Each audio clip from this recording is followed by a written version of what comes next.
Part 5, West Hampshire Colony, 1698. Chapter 19. Adam Hatchett's face twisted into a sneer of hate. He raised the musket to Catherine's chest and pulled the trigger. Catherine gasped. She stumbled backward, but the shot never came. "Let that be a warning to you," Adam Hatchett spat in a low voice. "The next time the musket will be loaded, I will shoot you myself, Catherine. I swear it." Catherine inched away. Mr. Hatchett strode down the steps after her, still aiming the musket at her chest. "It is not loaded," Catherine told herself, but she could not stop shaking. "You cannot sleep in this house tonight, bad luck, Catherine," he growled. "No more bad luck in this house. The Colony Council has banished you. They will come for you at dawn. If you are still in the village, they will hang you." Her father's cold face horrified her almost as much as his words. There was no love for her here. Perhaps he had never loved her. The thought made her knees buckle. "Go," he ordered sternly. She turned away from him and stumbled into the darkness. Tears flowed freely down her face. Dawn. They would come for her at dawn. How far could she get on foot before then? Not far at all. She knew she must run, but she felt too exhausted. She stumbled to the shed. The old gray door hung open. She peered inside. On a row of metal hooks hung the saddle and tack for their workhorse, Mary. Mary had died of a strange disease. The poor beast had been hit by the cursed bad luck that everyone blamed on Catherine. Catherine turned the corner of the shed and stopped, braced herself against the splintery shed wall. "So tired," she thought. "I need to rest." Only for a moment. She slumped to the ground and curled up into a ball like a sleeping cat. "I will rest for a moment. After all, I have until dawn." "Dawn," Catherine whispered when she awoke. Then she heard the voices. "I bet she is as far as the colony of Covington by now. At least she is if she knows what is good for her." "She is nowhere around this house, that I will promise," her father's voice. "I almost hope she stayed. It will be a pleasure to hang her for the bad luck she brought all of us." "Come," called another angry voice. "Let us check the house completely. I trust you, Adam, but she may have hidden here without your knowledge. Noah, you search that field. Martin, check the barn. You, Luther, check Adam's shed." The shed, where Catherine listened in growing terror. She sat up, her heart pounding rapidly as if she had swallowed a live creature and it struggled to escape from her chest. She slept too late to escape. Now they were here to hang her. Chapter 20. Catherine forced herself to her feet. On trembling legs, she started to run. If only she could reach the woods. If only she could reach Gwendolyn's cabin. She raced behind a neighbor's house. Panting hard, she spun around. No one behind her. She crept past the next house. The next. Townspeople gathered everywhere, talking in clusters of 3s and 4s. Men with guns, men on horseback. She inched along the back wall of the house, ducking down each time she came to a window. With every passing moment, the sun rose higher and higher, glaring down at her like an angry eye. No storm clouds today. Her bad luck continued. The heavens provided her enemies with clear skies to help them hunt her down. She darted through the town stable. The horses whinnied as if scolding her. Only a few houses more before she reached the woods. Catherine spotted 3 women standing on the porch of the Harkness house. As they talked, they turned their heads this way and that, searching for her. She stepped back quickly into an open doorway. Noah Foster's house. Perfect, she told herself. Everyone searched for her outside. No one would check inside a house. "What are you doing here?" The soft voice clutched at her heart. She whirled around. A red-headed boy stood across the room from her in his white nightgown. Charles Foster. Nervous, sweet, he'd often been kind to her, one of the few. Then she remembered something else about this boy. She had hit him in the head with a rock. "Charles," she smiled at him, put a finger to her lips, and backed toward the open window. He stared at her blankly. What is he thinking? "Please," she whispered softly. Would he take pity on her? Still that blank face, those staring eyes. Catherine swung one leg over the window, pulling her skirt out of the way. And then the boy began to scream, "Bad luck, Catherine! Bad luck, Catherine!" Footsteps, shouts. Catherine uttered a cry. She jumped out the window, fell, scraped her shin hard. She ran for the woods, ran as fast as she could, her hair streaming behind her, holding her skirts high. A shot rang out. She felt the heat as the musket ball whizzed past her head. Bark flew as the shot gouged a huge hole in the trunk of a pine tree. That hole could have been in my back, Catherine thought. She ran harder, head down, waiting for the next shot to burn through her with incredible force and pain. A shot ran out, missed her. She stumbled through the woods. The pine trees guarded her now, hid her from view. One of her shoes fell off. She did not stop. Her foot began to bleed. Gwendolyn would know how to rescue her. Gwendolyn! She caught sight of the cabin. Pain screamed out through her foot with every step. She dragged herself to the cabin's open door. Gwendolyn! The word ripped out of her. No reply.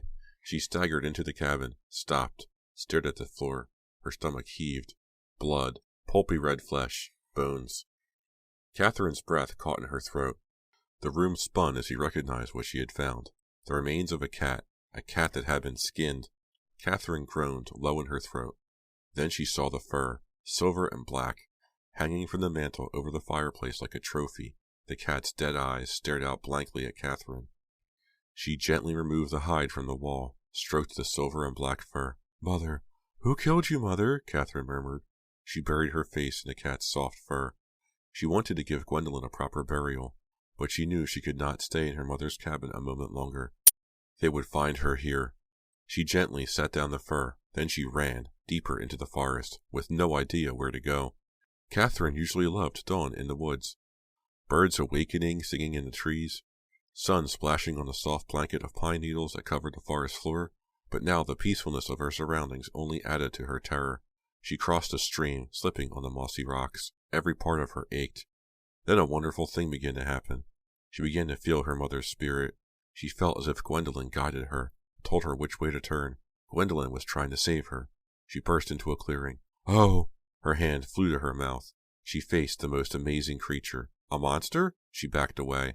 But the monster did not stir, or roar, or charge. It stared at her blankly with two huge eyes. She circled around the creature, silvery and white, smooth as snow, and so sleek. She wanted to run her hand along the monster's smooth body, but felt too afraid. Then the creature's eyes began to glow with a bright yellow light. Catherine gasped. The lights in the creature's eyes faded slowly away. The monster stretched out as long as her parents' woodshed, but stood not half as tall. It had 4 black wheels and clear window panes all around. Through those panes she found another wheel of sorts, and 2 rows of seats, red as blood. In the distance she heard the barking of dogs, men shouting. She has been here, someone cried. She turned toward the voice. The men had reached Gwendolyn's cabin. She turned back to the white monster. She knew one thing. Her mother had led her here, to this clearing, for a reason. Her mother would never want the townspeople to find the white machine. Gwendolyn meant it only for her. Catherine scrambled up a grassy embankment on all fours and disappeared back into the woods. Even if they caught her, at least she could lead them away from the magical white being. She ran as fast as she could, the pain throbbing in her foot. With every step, needles seemed to pierce her body. She heard the men coming closer, their rapid footsteps crashing through the brush. She stopped, gasping for breath. Which way should she turn? Before she could decide, 3 large men burst out of the woods and grabbed her. Part 6. Shadyside, 1995. Chapter 21. Brian stared at the empty space where the Cataluna had stood. Then he burst through the glass doors into the sales office. The young salesman stood helping a customer fill out some forms. Where is the Cataluna? Brian demanded. The salesman stared at him. What? The Cataluna. Who bought it? Who? Brian charged across the office toward the man.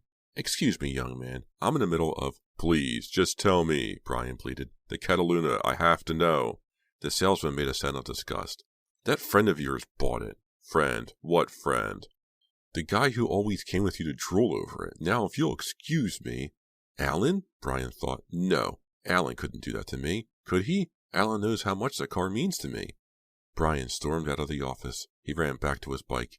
He rode to Alan's house in a blind rage. How could he? How could he? How could he? Parked in Alan's driveway stood the sleek white sports car with chrome racing stripes. The car appeared even more beautiful off the lot. No, Brian shouted. No, the Cataluna is mine. Alan came trotting out of the garage. Hey, Brian, I just tried to call you. Give me the key, Brian shrieked. He grabbed Alan by the neck of his sweater. Get off me, man. What's the matter with you? Alan jerked away. Give me the key. No.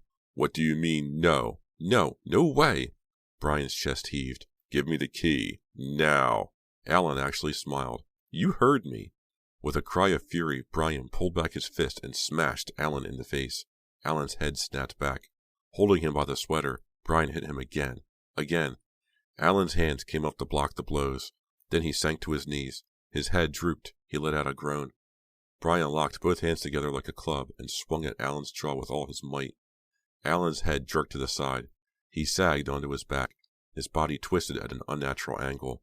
Blood poured from his nose and mouth. Brian bent down and shook him. "The key," he shouted. "The key." Alan didn't move. Brian released the sweater. Alan dropped to the pavement and didn't move. Brian reached his hand roughly into one of Alan's front jeans pockets, a wallet and a stick of Wrigley's.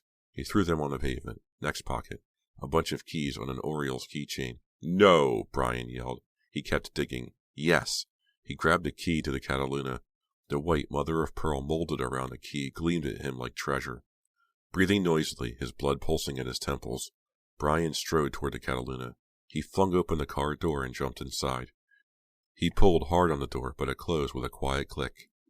Brian started the car, stepped on the gas. He hit the brakes with a screech, stopped inches away from one of Alan's outstretched hands. He snapped the car into reverse and backed down the driveway. He turned right, then roared away. In his rearview mirror, he noticed a black BMW pulling up at Alan's house. Alan's mother climbed out. She dropped her groceries and ran up the driveway to Alan. Brian drove faster. The car handled great. He drove down Fear Street. What a thrill. The Cataluna is mine.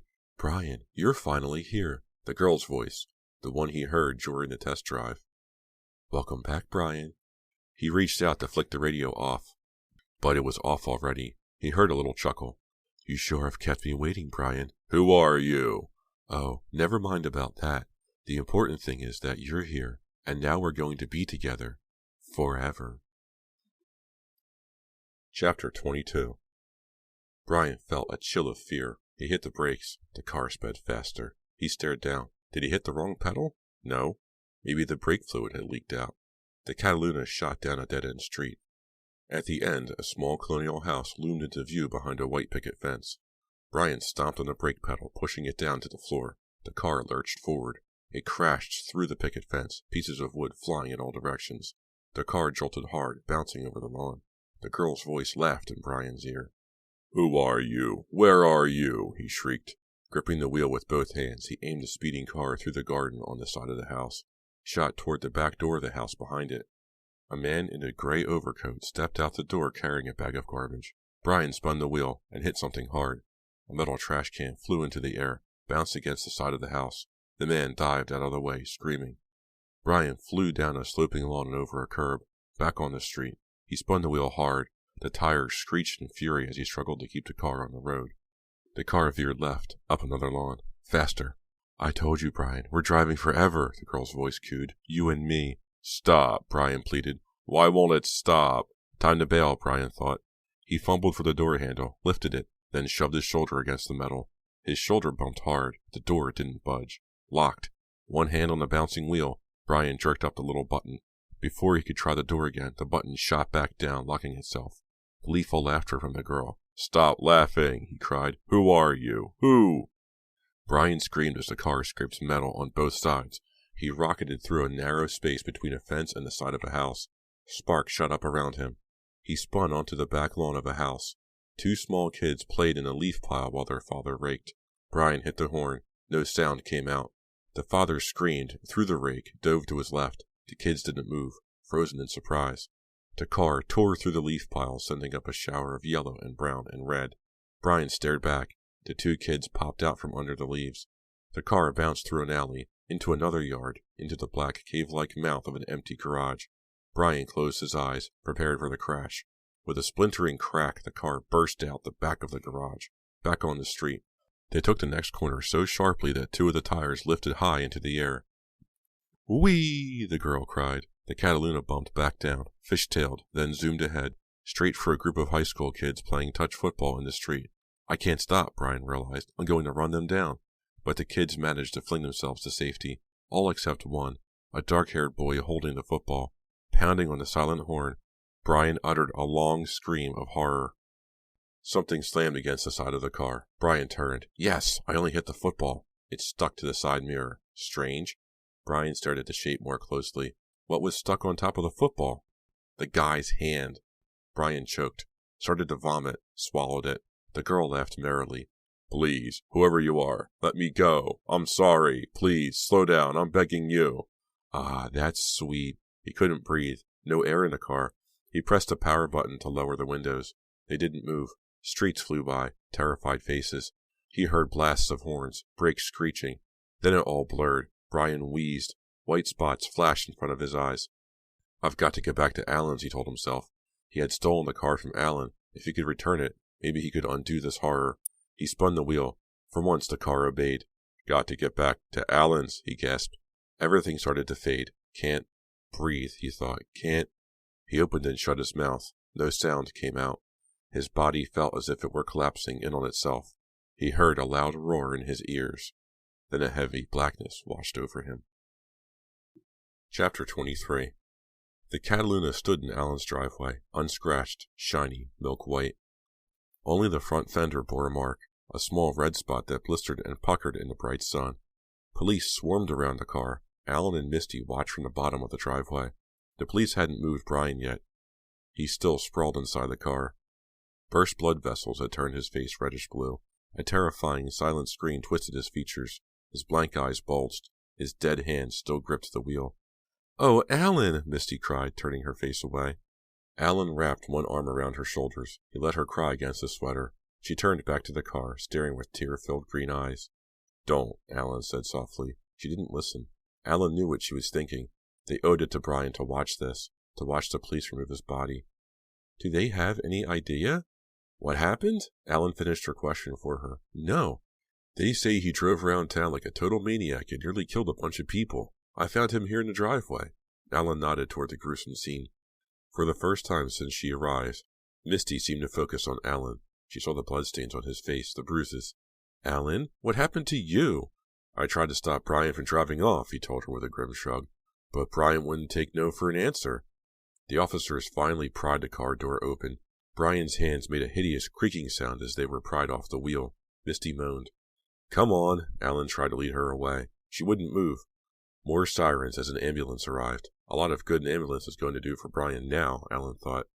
"I don't get it," he said. He felt hollow inside. "What happened to Brian? He was such a great guy." "You were the great guy, Alan," Misty replied softly. "Me?" "Yeah. Getting your parents to buy the car for Brian for a birthday present?" "One more week," Alan muttered. "I wanted him to wait one more week so I could give him the car the way I planned. So stupid. I should have handed him the key right away." "No, you shouldn't. See what happened?" She shook her head sadly. "You were a good friend, Alan. If only he'd given you a chance to explain. If only—" Her voice broke. She took Alan's arm. They walked closer to the car. "Hey, what's this?" Misty asked. She reached down and ran her finger over the red spot on the front fender of the white car. Shaped like a crescent moon, the red spot felt burning hot. Misty jerked her hand away. "Weird." "I'll tell you one thing," Alan declared. "I never want to see this car again." He took her hand. "Come on, Misty. I'll walk you home." She allowed him to lead her away. "Goodbye, Brian," she whispered. Part 7. West Hampshire Colony, 1698. Chapter 24. The men dragged Catherine face down through the woods. Her legs and belly scraped over rocks and branches and thorns. Catherine tried to squirm away, but she had no strength left. "Get her on her feet," someone commanded. Hands grabbed her by the hair. Fingers dug into her arms, tore her skirt. They pulled Catherine to her feet. She could barely stand. Her legs felt weak as a rag doll's. Blood leaked down from her forehead and into her eye, making it hard for her to see. But she knew she stood in a clearing ringed with townspeople. More of them arrived every moment, their faces grim and eager at the same time. "We will wait until everyone is here," ordered a familiar voice. She turned and squinted at Edmund Parker, Joseph's father, dressed in his Sunday best. Then she noticed something else. She shivered. A large tree stood at the edge of the clearing. A tree with a thick, strong branch jutting out to the side. She knew this tree. In the colony, they had a name for it. The hanging tree. 2 young men huddled beneath it, a thick, knotted rope in their hands. One man slung an end of the rope up and over the branch. Soon they had fixed the noose. It hung down, swinging gently. One of the men set a wooden crate under the noose, a platform of death. Catherine's body went limp. She sank to her knees. She wept. "Please," she sobbed. "Please." No one spoke. They all watched her with unforgiving faces. She could sink no lower than this, she thought. She almost wished they would hang her and be done with it. If so many people hate me this much, she thought, I don't want to live. But then she remembered her mother. She heard a distant hiss. The wind in the trees? No, Gwendolyn, her poor dead mother. Catherine wanted revenge on those who killed her mother. She had to live. But what chance did she have? Edmund Parker nodded to the men nearest her. They picked her up. Catherine began to kick and buck. More hands joined in the struggle. They stood her on a crate, slipped the noose around her neck. Her legs buckled again. The men had to hold her up. "Look at the coward," someone murmured. "Silence," commanded Edmund Parker. He gazed at her solemnly. "Catherine Hatchett," he declared, "you have been found guilty by the town council. You have worked your black magic upon us, and you have almost destroyed us. We gave you fair warning, Catherine Hatchett. We told you to leave this place, yet you did not. You stayed, and now you must endure a harsh fate. I beg you, Catherine, in the few moments left to you before you go to meet your Maker, confess your sins." Catherine's head tilted to one side. Edmund Parker's words sounded as though they came from miles away. "Confess," chanted the spectators. "Confess!" Catherine opened her lips as if to speak, but no words came out. What sins should she confess to? They had decided to hang her when she had done no wrong. "Confess, Catherine," Edmund cried. "Who knows the trials and tortures that await your soul in the world to come? If there is any hope for you, you must unburden yourself now, my child. Confess." He pressed his hand against the red crescent moon on her forehead. "Bad luck, Catherine. Catherine of the bad moon, for the last time I beseech you, use your final moments on this earth to confess." Catherine turned her head, slipping away from his hand.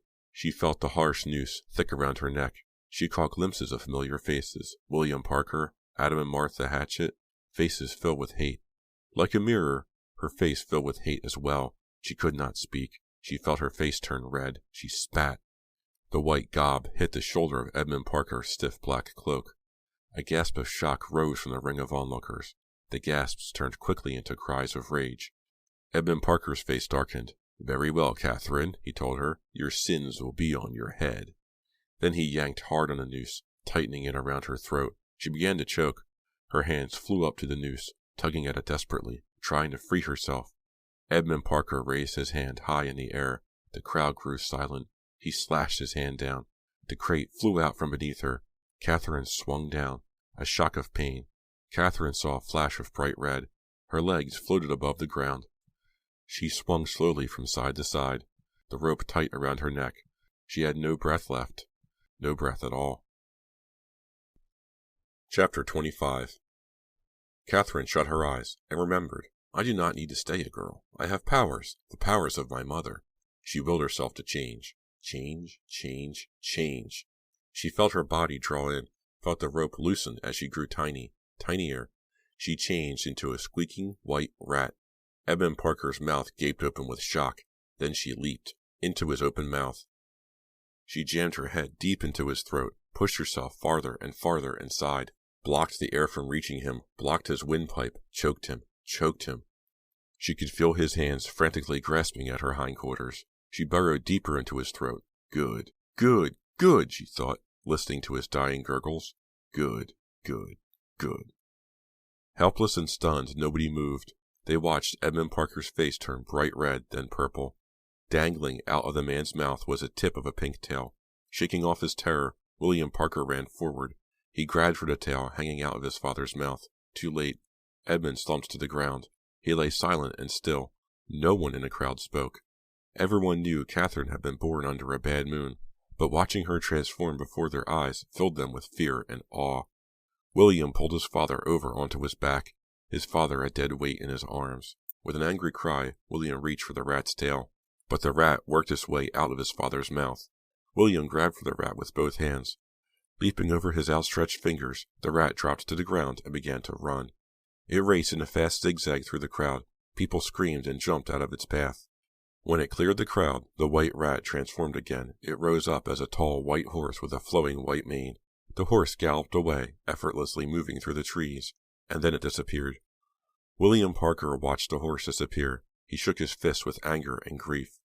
"You have escaped today, Catherine," he cried in anguish, "but I shall find you. You have murdered my father and my brother, but I am still alive, and I will have my revenge." Behind him, the townspeople watched in stunned silence. William's shouts faded into the chill air. Epilogue.